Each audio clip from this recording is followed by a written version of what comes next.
This is It's All Good, man. The Better Call Saul podcast. My name is Brian, and with me, as always, is humongous Mike Dave. Dave, how's it going? Huge. It's so huge. So huge. With the type of microphone you're using, what you need is for it to retract from the ceiling. So you look like an old time boxer. Oh, like announcer? upside down? Yeah, it just Let's prepare yourselves to battle. right. It was just like slowly lower down. You grab it, you say your thing, and then it just like slowly raises up into the ether of the darkness of the catwalk. That's exactly what you need. That's actually the SM55. Classic. Gotcha. The Elvis microphone, some people call it. Yeah. Yeah, this is more like the old school radio vibe. This is definitely a condenser mic, so it might sound a little weird to everybody listening, but yeah, it's a little different shape. It's got that rockabilly vibe. Yeah, we'll make sure to post a picture of it on our Twitter or Snapchat or whatever. The best part is it's 2 inches by 4 inches and it weighs like 3 pounds. It is huge. And I'm holding it in my hand. Dave and I also host the Nothing Important podcast, where Dave and I interview people who are more famous and successful than we will ever be. Make sure to check that out on iTunes or at nothingimportantpodcast.com. A lot of great guests. All sorts of great guests this year, like Mike Rowe, Anthony Melicore from Travel Channel's Hotel Impossible, Mark Summers from Double Dare. Super awesome dude. Take the physical challenge. Yeah, man. It's been a great year. And never going to give you up, Rick Astley. Oh, yeah, and Rick Astley, the Rick Astley, like, never going to give you up. Yeah, that guy, he was now you owe him 12 cents. Now I owe him 12 cents. He was super, super awesome, though. So anyway, please make sure that you check out the Nothing Important podcast and see what Dave and I do when we're not talking about Better Call Saul, but that is what we are doing today. We're talking about Season 3 of Better Call Saul. This is kind of Dave and I's prediction show, just to kind of get things rolling. It's kind of funny. Dave and I have had the first 2 episodes of Season 3, Better Call Saul, in our emails for going on about a week and a half now, and somehow we have resisted the urge to watch them. We wanted to talk to you guys first. I wanted to get the preview episode out of the way without the post knowledge, I guess, of what's going on. So, yeah, we've held off, and honestly, we're still a month out from the actual debut, and I don't think I want to sit on the first 2 episodes and wait. You know, I'd rather be a little closer to the release of the 3rd and 4th, blah, blah, blah episodes. Right. So, yeah, I don't want to sit and stew on these for 3 weeks. Right, absolutely. So what we're going to do, I think what the plan should be is this is going to be our preview, or not preview, because we're not allowed to do any previews until after March 27th. So this is our introduction for Season 3. So those of you listening, please make sure that you send us your predictions, your ideas, what you think is going to happen. Better Call Saul starts April 10th.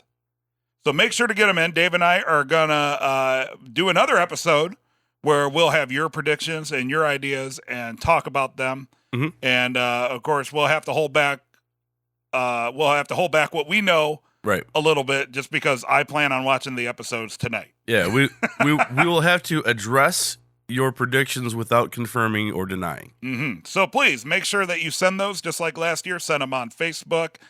Send them on Twitter at ISGM Podcast, or you can email us at host@itssaulgoodman.com. Absolutely. So, Season 3, I'm pretty excited. Very, very excited. Here's the thing about the way that Better Call Saul, and I think we touched on this last year, because it's only 10 episodes, the wait for the whole next season just seems longer than the wait for the next season of just about any television show on TV. Yes, plus we're about 10 weeks after the air date of last season, so it's been like a full calendar year. Yeah, absolutely. I'm not sure why it took a little longer. I feel like that was answered in our interview with Michael McKean, but I know why. Do you know why? Oh, I know why, and I don't even know if I can say. Okay, well, Dave, before we get started, I think you guys have seen it on our Twitter or whatever. Our buddy of the podcast, the wonderful and very nice Brandon K. Hampton, was in Chicago. Yeah, it was amazing. He tweeted me. He's like, "Hey, Dave, are you in Chicago?" And I was like, "I'm 50 miles out. Are you in Chicago?" And he's like, "I am in Chicago." So we hooked it up. Yeah, absolutely. So he was up there working on he's doing some work up in the city, and I wasn't joking on Twitter when I said Brandon K. Hampton and Dave crashed my work. You guys came to my place of work and hung out for a bit. I wish we could have hung out sooner, but my wife has been a little bit sick, and I had to fight Chicago rush hour to get home. Which is, especially on St. Patrick's Day, because this was on St. Patrick's Day when we met up. Yeah. And holy crap, like the commute into the city was almost twice as long as normal for me because construction on top of everyone in Chicago thinks they're Irish. Yeah. Everyone in Chicagoland thinks they're Irish and has to go to Chicago to celebrate. Yeah. And, the trains, I believe I sent you a picture of just how packed the trains were. I'm used to the trains being packed, but it's not quite to the level of Tokyo when the trains are packed and they actually hire people to shove everybody into the train. But it's like that. Everybody, because how it works in Chicago, everybody on the platform stands at strategic spots because their thoughts are the train's going to stop and the door is going to stop right in front of me. Right. And I could just barge right in. It's like the Kentucky Derby. But it's never a consistent spot. You just kind of try to estimate where it's going to land. Right. So what happens is invariably the door always misses you by about 10 feet. So everybody who's waiting on either side of the door try to rush in and funnel through the middle.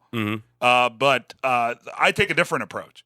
I don't try to go in from the side. I just get right in the middle and I just make a beeline right for the center of the train. And being a gentleman who's 6 foot tall, 260 something pounds, I'll just barge right in and nobody's going to move me. So here's my approach. I took the train twice when I was interning, and I noticed that everybody gathered in groups. I also understand how subways and L trains work.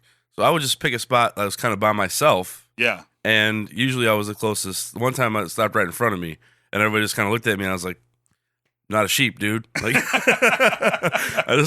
I know it's going to be some random spot, so I just kind of picked an open area. It also seems just because of the entryway to the subway platforms or the L, depending on where it's at. If it's above ground, it's the L. If it's downtown, it's underneath, it's the subway. But either way, on the platform, it's like a roller coaster. It goes up and down. Yeah, there's always a large amount of people either towards the back of the train or towards the front of the train. So the golden spot is you try to get to where you think the middle of the train is going to stop because those cars are usually sparsely populated in comparison to the other two sides. It's always safer in the middle. Yep. So anyway. So I didn't get to hang out with you and Brandon, but you and Brandon, you went to dinner and discussed some possible work. And but the short time I got to spend with him seems just as cool and just as nice. Very, very genuine dude. Yeah. The whole reason he's in town is helping out on a project that people he knows and they're passionate about it. And he decided, I just want to be a part of this.